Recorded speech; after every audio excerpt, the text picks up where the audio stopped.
자, 우리 드로아부터 시작해서 계속 가는 길을 보겠는데요. 드로아가 예전부터 굉장히 컸어요. 유적지가 지금 남은 곳은 굉장히 조그만 곳이에요. 여기 있는 조그만 곳 남아 있고요. 남아 있는데 지금 남아 있는 요 부분을 확대하면은 이제 요렇게 돼 있어요. 여기 있는 것들 이 부분이고, 그리고 여기에 지금 님페온 목욕탕이 있죠. 요 부분이 이 부분입니다. 이 목욕탕이 있는 부분들. 그러니까 그 드로아 쪽에서 예전에 우리가 환상을 보았잖아요. 환상을 보았는데 이때도 좀 환상 본 사람이 우리가 잘 아는 대로 유두고죠. 유두고가 거의 환상 보듯이 졸았죠. 졸아갖고 했는데, 아마 이런 그 높은 지역이라든지 이런 높은 그 집에 있다가 여기서 아마 떨어져 버리는 그런 일들이 벌어진 것 같아요. 그래서 무교조르의 빌립보에서 배로 떠나갔고 닷새 만에 드로아에 도착했다라고 했어요. 그전에는 여기서 넘어갈 때는 한 3일 만에 간 적도 있는데, 이 바람이 역류하면 이쪽으로 5일이 걸린 거죠. 5일이 걸려갖고 거기서 오랫동안 머물렀어요. 1회를 머물렀고, 이 주간의 첫날에 우리가 떡을 떼러 모였더니라고 하는 걸 보면 이때 주일 성수를 한 거죠. 주간의 첫날이니까 주일 성수를 했고, 바울이 이튿날 떠나고자 하여서 강론할 때 말을 밤중까지 계속했더니 위에 등불이 많이 켰는데, 등불이 많이 켰다는 것은 일단 산소가 많이 뺏겼다는 것을 의미하고, 유두가라는 청년이 이 잠을 깨려고 창에 걸터 앉아 있었던 것 같아요. 그런데 너무 깊이 조니까 이 졸음을 이기지 못하고 3층에서 떨어져 갖고 죽게 되는 걸 보게 됩니다. 근데 이 유두고라는 이름 자체가 행운이라는 이름을 갖고 있어요. 그런데 이 행운이라는 이름은 종들한테 쓰는 거예요, 종. 그러니까 유두고는 10중8구 종이었어요. 종이었는데도 어떻게든지 예수님 이 말씀을 들으려고, 사도 바울의 말을 들으려고 낮에는 일하고 버티다가 떨어져 버린 거예요. 자, 이런 걸 생각하면은 그전에부터 그 유두고가 떨어져 죽는 걸 보면 참 민망해 갖고 졸지 말자 했는데요. 야, 근데 유두고가 어떻게든 말씀을 들으려고 이 자세, 종이면서도 졸음을 이기면서까지 하려고 하는 이 자세가 존경스럽더라고요. 그러니까 옛날에는 유두고가 천국에 가서 굉장히 부끄러울 거라고 했는데, 그게 아니라 저는 반대가 되더라고요. 좀 사정, 이름만 알고 나니까, 이름이 종이라는 걸 알게 되니까, 야, 이 사람 종이면은 일 다 끝나고서 옆에서 자도 되는데 지금 어떻게든지 그걸 듣겠다라고 하는 그 태도가 참 대단했다라는 걸 보고, 이 사람을 통해서 또 위로를 얻고 힘을 얻고 환란이 어떻게 보면 부활이 돼 갖고 사람들이 더 많이 믿는 사람들이 만들어진 것들을 보면 참 유익이 된 사람이었다 하는 것을 보게 됩니다. 자, 어떻게 보면 이 환상을 보았던 장소가 이제는 이 유두고를 또 살리는 장소로도 변형이 되었습니다. 그리고 나서 이제 사도 바울이 드로아가 있어요. 드로아하고 트로이하고 틀린 것입니다. 트로이하고 조금 거리가 있습니다. 드로아에서 다른 사람들은 이렇게 가라고 그랬어요. 아소에서 바울을 태우려고 그리로 가니라고 해서 앞서 배를 타고 아소가 여기거든요. 드로아에서 배를 타면 이렇게 둘러가는데 사도 바울은 어떻게 오느냐? 직선거리로 걸어온 거예요. 그러니까 여기서 갈라진 겁니다. 갈라져 갖고 걸어서 가고 배를 타고 가고가 갈라진 거예요. 근데 왜 사도 바울은 혼자서 이렇게 걸어오려고 했을까 하는 부분들을 생각한다면, 우리 아소에 도착하면 어느 정도 그 정치를 알 수 있을 것 같아요. 여기 끝나고서 이제 미둘레네 쪽으로 가게 되는데요. 이렇게. 자, 여기가 아소인데, 아소라고 하는 항구가 있습니다. 항구에 지금 이런 배가 있는데, 여기서 내려오는 길이 굉장히 험해요. 험한 길을 쭉 내려오라고 거기서 내려오는데, 이런 길입니다. 이런 길인데 어떤 목자가 지금 양떼를 데리고서 이렇게 내려오는 아주 조그만 쪽인데, 이쪽을 걷다 보면은 사도 바울의 이런 마음이 느껴져요.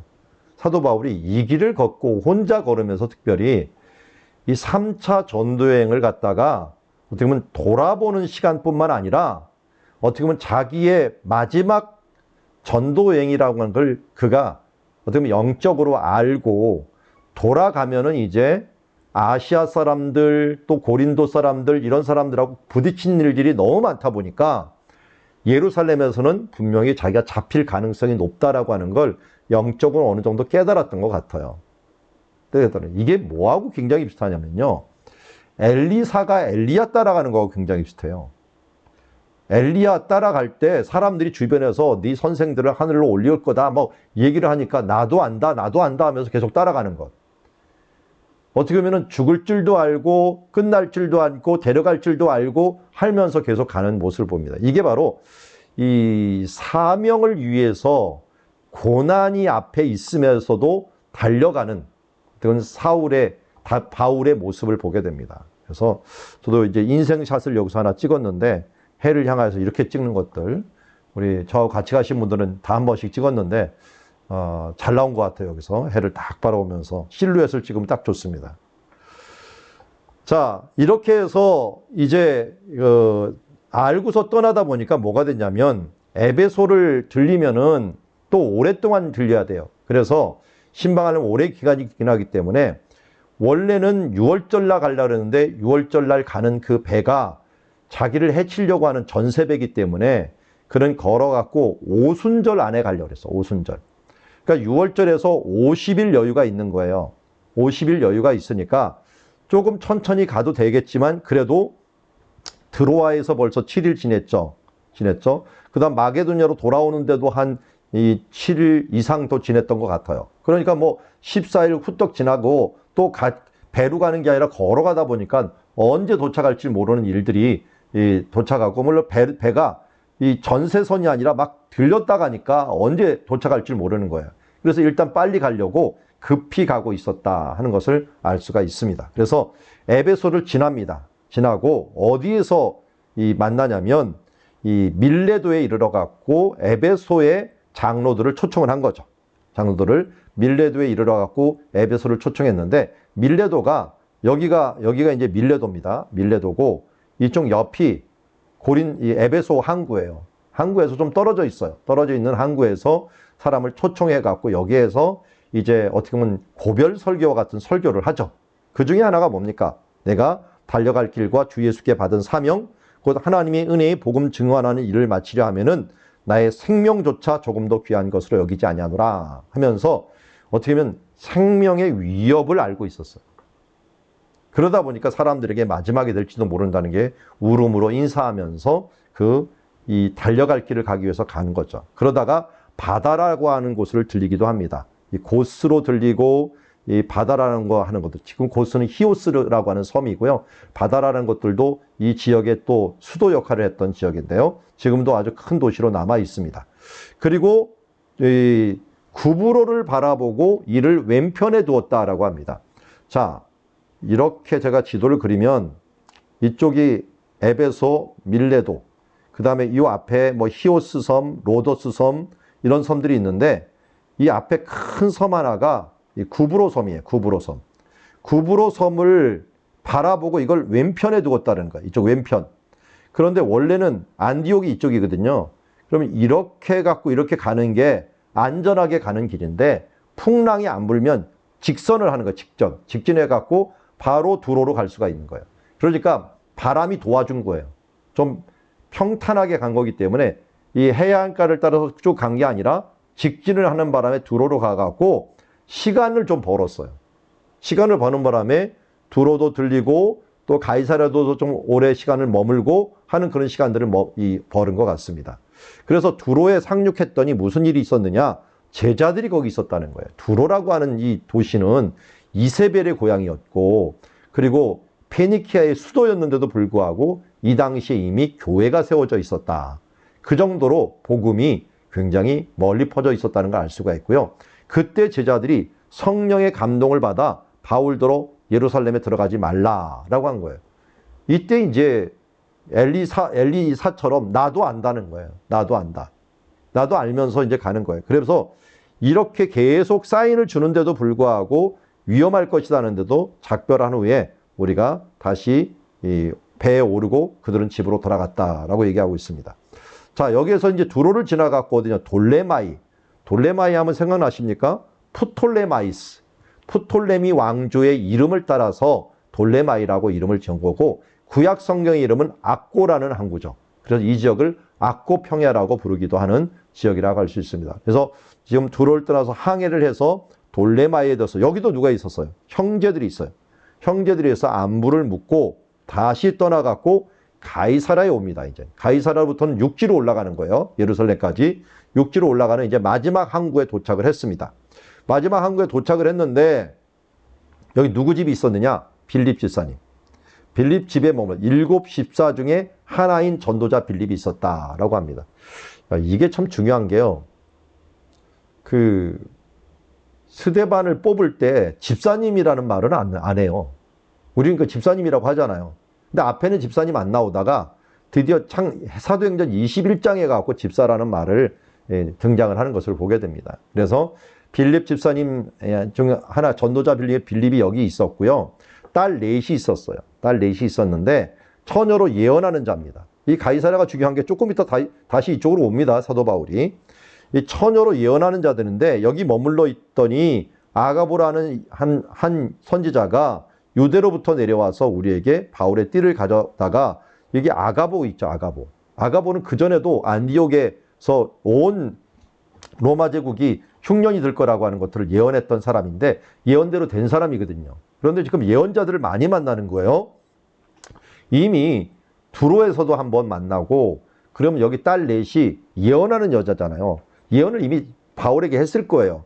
그런데 아가보는 또 제일 그 당시에 가장 유명한 이 선지자였는데 성령님이 말씀하셔갖고 유대인들이 이 띠 임자를 갖다 결박하여 이방인의 손에 넘겨주려 했고 바울의 띠를 가져다가 수족을 잡아매는 일들을 실제적으로 시연을 해요. 그러니까 이건 너무 확실한 거잖아요. 그러니까 사람들이 바울에게 예루살렘으로 올라가지 말라고 모든 사람이 권하는 거예요. 그러자 바울이 대답하되 여러분 어찌하여 울어 내 마음을 상하게 하느냐? 나는 주 예수의 이름을 위하여 결박당할 뿐만 아니라 예루살렘에 죽을 각오도 됐다라고 하면서 내가 이 사명으로 지금 가는 거다. 지금 이게 안 가면 어떻게 되느냐면요. 여기 지금 우리가 잘 안 보여줬지만 같이 간 사람들이 뭘 가지고 헌금을 가지고 가요. 예루살렘 구제 헌금을. 그래서 그 앞에 있었던 그 마게도냐 지역들에 있어서 헌금인데 이 앞에 제가 기록돼 있었는데 좀 넘어갔는데요. 다들 헌금을 가지고서 이 부분들 떠나는 모습들을 보는데 여기 나오네요. 여기 아시아에서 아시아까지 함께 가는 자 베레아 사람 있죠. 베레아 사람 소바도가 가고요. 데살로니가 사람 또 아리스타고와 세군도 가고요. 더벳 사람 이건 아시아 사람들이 아시아 사람 더벳 사람과 또 더벳 사람 가이오와 디모데는 루스드라 사람이죠. 루스드라 사람 또 아시아 사람 이런 사람들이 왜 사도 바울과 함께 가느냐? 이 예루살렘이 지금 가뭄이나 또 이 기근이로 힘들다는 것을 알고 십시일반 헌금을 한 거예요. 이건 서신서에 나오는 거예요. 십시일반 헌금을 해갖고 지금 가져가는데 사도 바울이 안 가면 어떻게 할 거예요? 근데 사도 바울이 이 일들을 왜 하려고 하느냐? 굳이 여기를 들려갖고 예루살렘까지 목숨 걸고 가려고 하는 이유가 있어요. 그 이유가 전체 문맥에서 나오는데요. 예루살렘 교회와 이방인 교회를 연결시키려고 해요. 예루살렘 교회는 사도권이 있는 교회고 이 이방인 교회는 지금 막 부흥하는 교회거든요.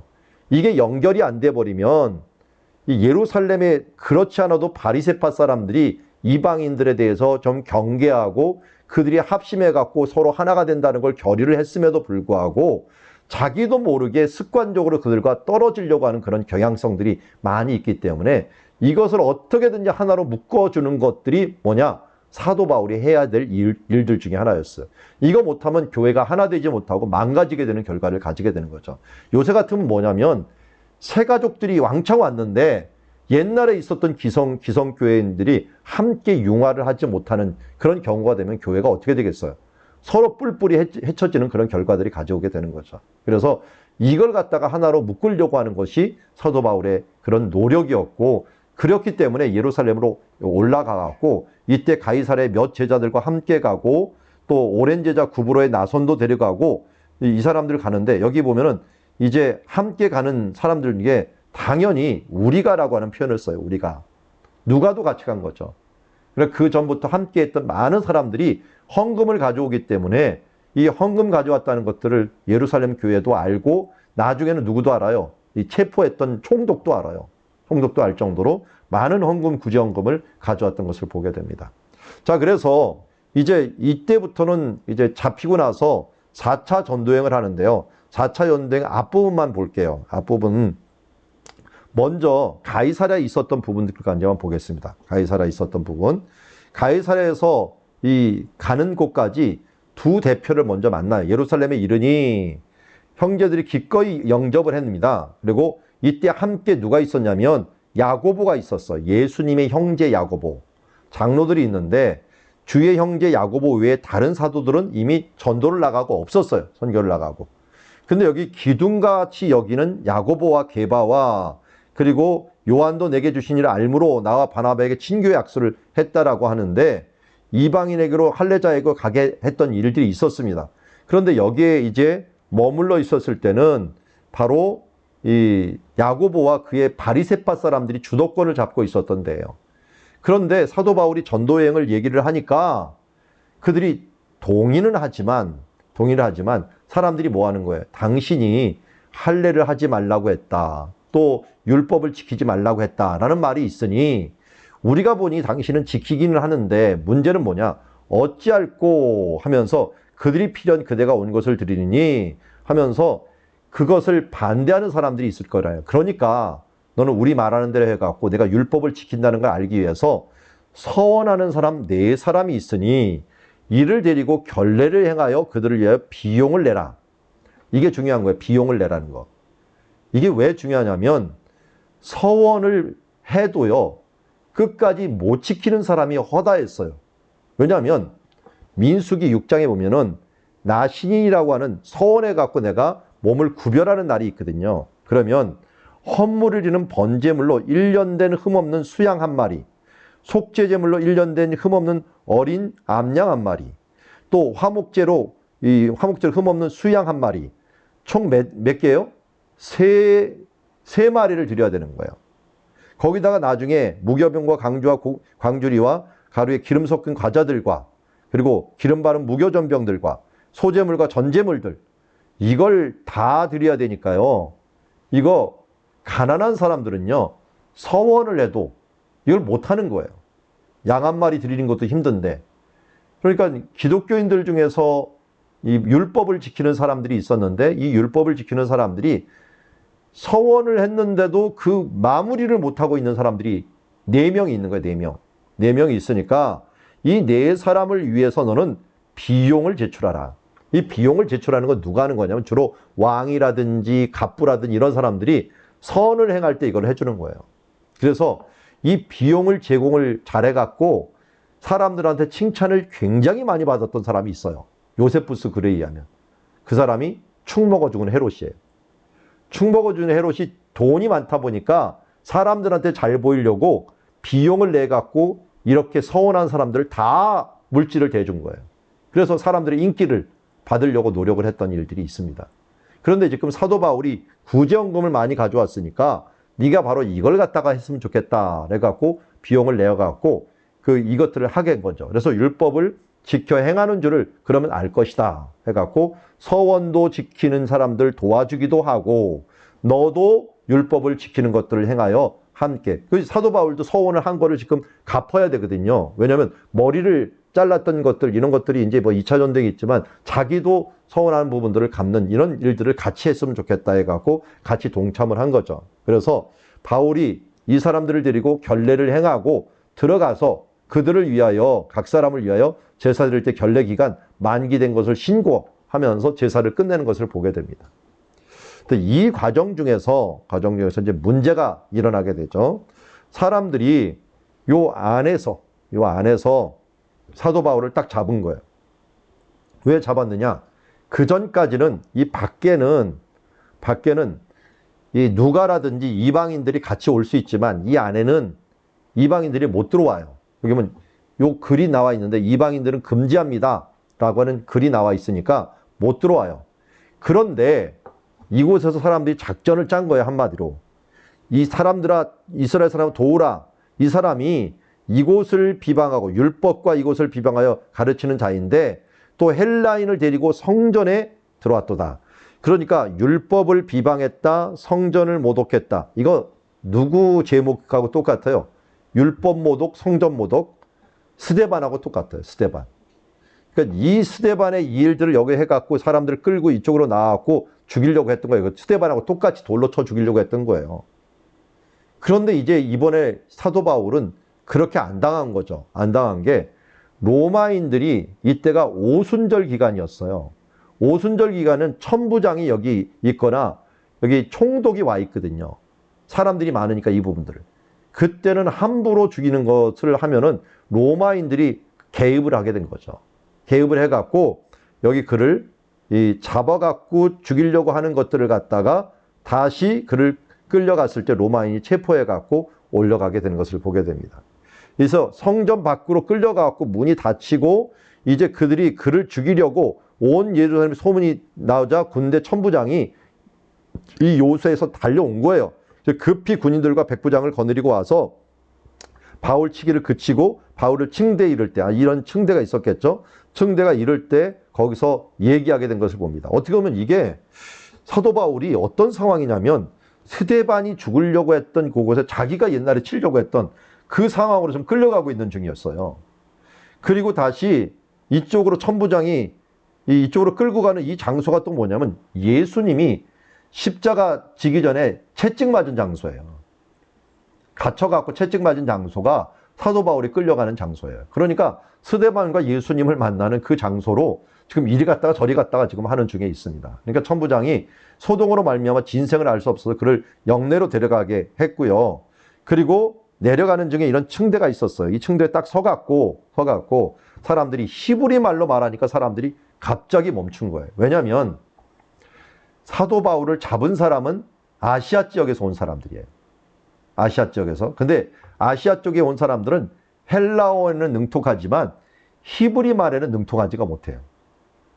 그래서 잘 듣지 못하면 못 알아들어요. 거기다가 설마 이 사람이 이방인을 데리고 왔다는데 헬라어로 안 하고 히브리 말로 할 줄은 몰랐던 거예요. 그 히브리 말로 딱 말을 해버리니까 사람들이 갑자기 조용해진 거예요. 이거 히브리 말인데 하면서 조용히 듣고 그가 변명하는 말을 전부 다 드린 거예요. 이 변명이라고 하지만 이 부분들이 교회에서 하면 간증이고 다른 법정에서 하면 변명이 되고 변론이 돼버리는 거죠. 근데 여기서 자기가 어떻게 이곳에 왔는지 이스라엘 사람들에게 어떻게든지 지금 복음을 전하기 위해서 노력을 하고 있는 중에 있습니다. 그리고 나서 이제 거의 다 전했을 때 이제 사람들이 이놈이 결국 우리한테 복음 전하려고 하는구나 하는 걸 알고 또 소동을 해가지고 결국 잡혀 들어갑니다.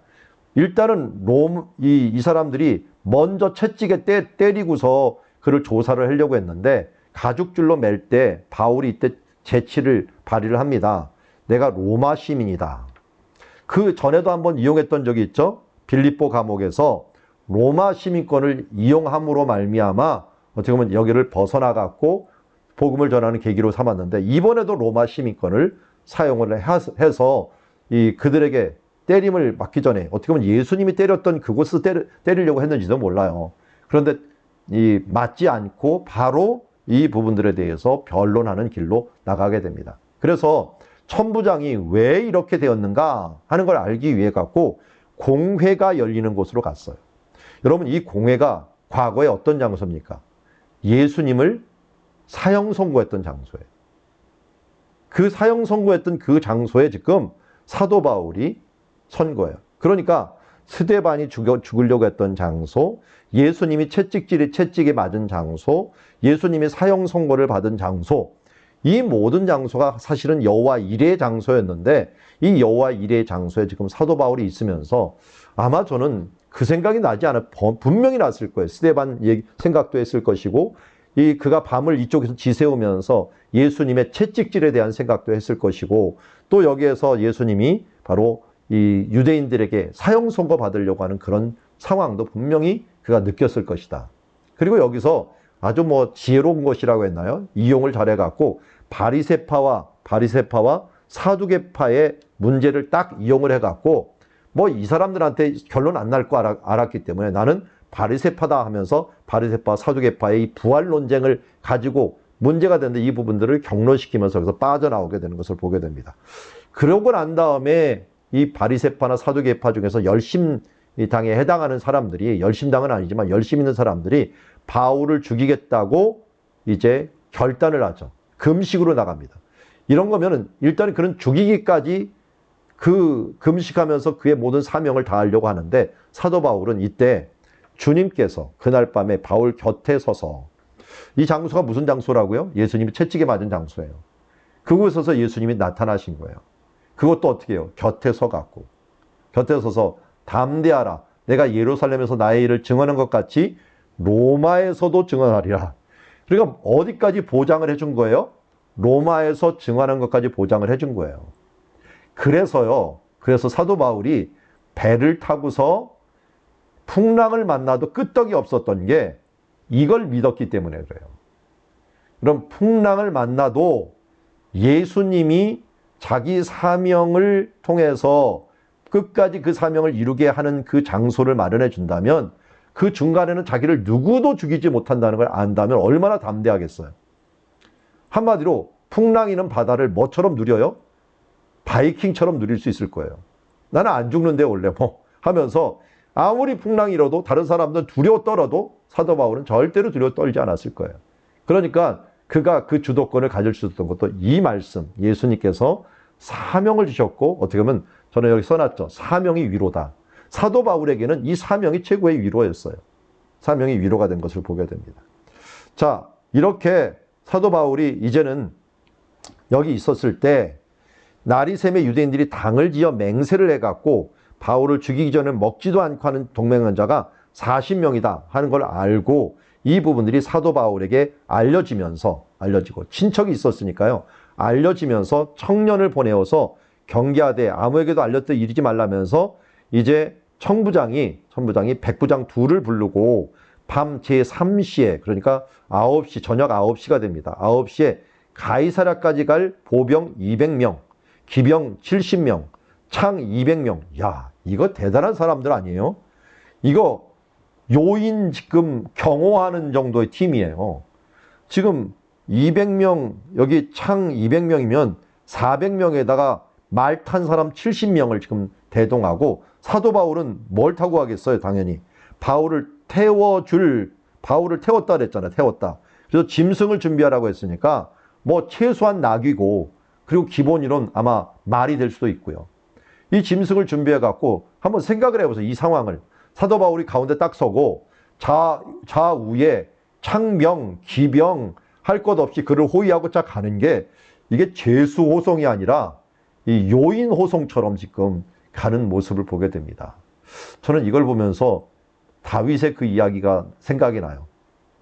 내 원수의 목전에서 내게 상을 베푸시니 내 잔이 넘치나이다. 지금 하나님께서 어디 간다 그랬어요? 로마까지 가는데 이 군인이 호위하면서 안전하게 지금 인도를 해주는 거예요. 군인 인도하면서. 그러면서 보병은 명을 받은 대로 밤에 바울을 데리고 안디바드리에 일어났고요. 이튿날 기병은 바울을 호송해서 영내라는 거예요. 그러니까 보병 중에 200명, 또 창병 중에 200명, 이런 사람들은 돌아갔고, 기병 70명만 안디바드리에서 이제 가이사랴로 가게 됩니다. 여기부터는 뭐 기병은 빨리 갈 수가 있으니까요. 자, 그런데 안디바드리라는 이름이 딱 등장을 하면서 이걸 구약 성경과 연결해서 한번 보셔야 돼요. 구약 성경에 이 안디바리가 아벡이었어요. 아벡이었는데, 이 아벡은 구약 성경을 배우신 분 아시죠? 여기서 무슨 사건이 있었어요? 언약궤 뺏긴 사건이 있었어요. 언약궤가 뺏겨갖고 블레셋 사람한테 갔어요. 이방인에게 간 적이 있어요. 그런데 여기서 뺏긴 지금 사도 바울이 가이사랴를 통해서 어디로 가요? 로마로 갑니다. 로마.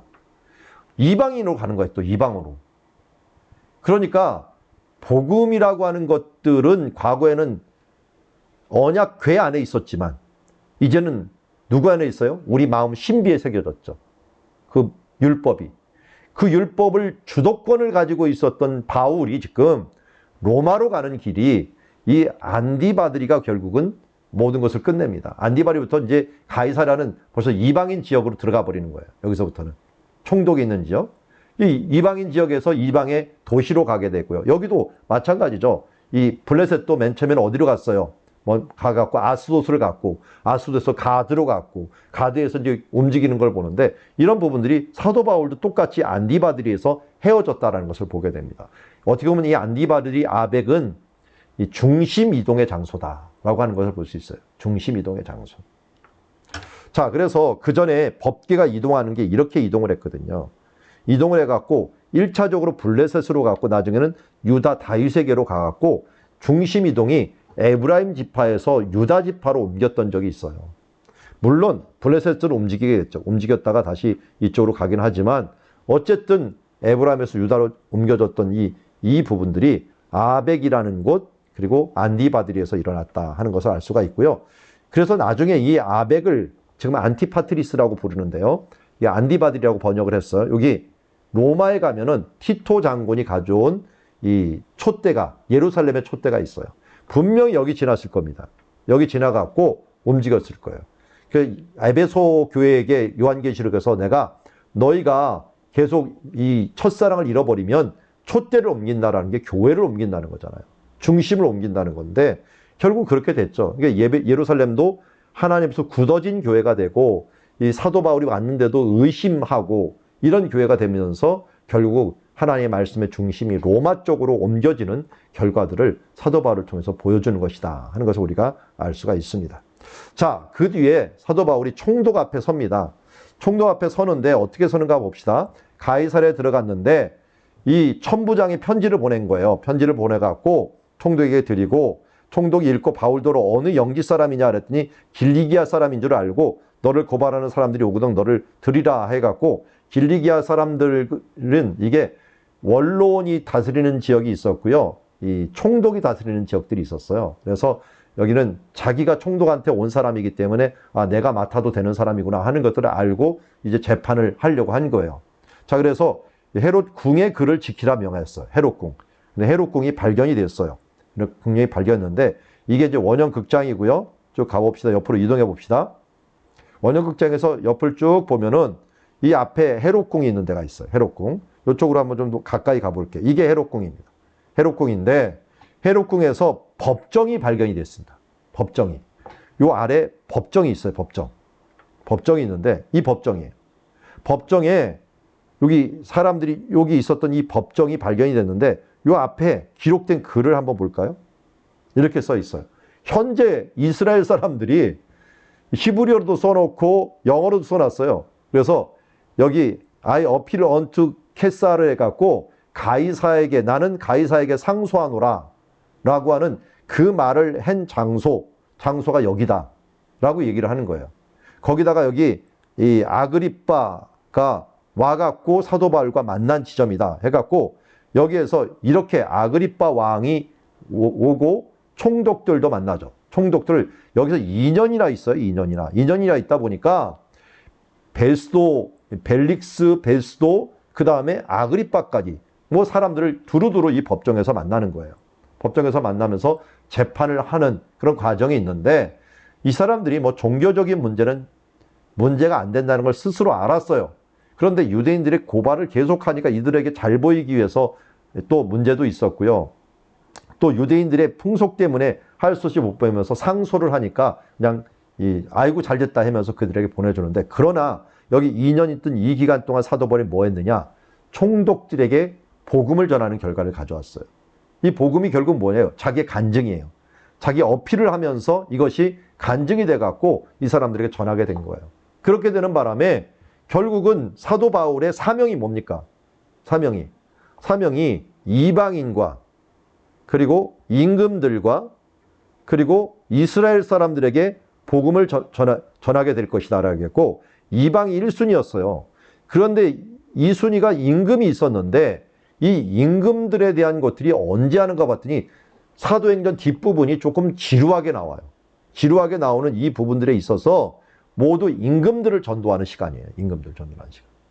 그래서 사도 바울이 로마 시민권을 가지고 있다 보니까 임금들 앞에서 변론도 하고 그가 또 지식이 뛰어나기 때문에 변호사 없이도 자기가 변호사처럼 어필을 하는 거예요.